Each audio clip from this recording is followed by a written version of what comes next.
Serikali imebainisha maeneo makubwa matatu yanayohitaji mageuzi kimkakati ili kufanikisha utekelezaji wa Dira ya Taifa na Maendeleo ya mwaka 2050 na kuiwezesha Tanzania kufikia malengo yake ya ukuaji wa kiuchumi na ustawi wa wananchi.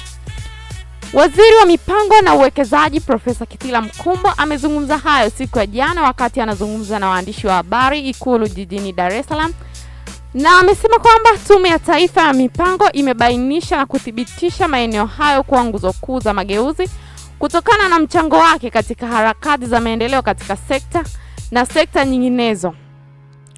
Maneno hayo ya mageuzi katika mifumo ya utawala na utumishi wa umma na mageuzi katika uwekezaji na uzalishaji pamoja na mageuzi katika maendeleo ya kijamii, kiuchumi na mazingira.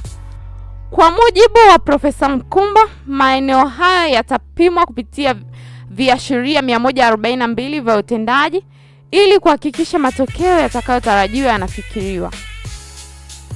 Mageuzi haya ndiyo msingi wa kusukuma maendeleo katika nchi yetu ambayo yatafikia katika mwaka 2050, ambayo pia ni mambo ya utawala bora, amani, usalama na utulivu, ambayo ni msingi mikuu ya dira, huku ikitikisa msingi na mikakati mambo mengine yanaweza kutokea. Alisema hayo Profesa Mkumbo wakati wa mazungumzo yake na waandishi wa habari. Pia aliongeza kuwa serikali inalenga kuongeza tija katika uzalishaji, kuvutia uwekezaji zaidi, kuboresha utoaji wa huduma za jamii na kuhakikisha ukuaji wa kiuchumi unaambatana na kupungua kwa umaskini na ongezeko la ajira. Hatua hiyo inatarajiwa kuwa sehemu ya safari ya Tanzania kuelekea uchumi wa kisiasa na ushindani ifikapo mwaka 2050. Endelea kutufuatilia kwenye channel yetu ya Matengo Media ili kupata habari mbalimbali, bila kusahau kulike, kushare na kusubscribe channel yetu ya Matengo Media.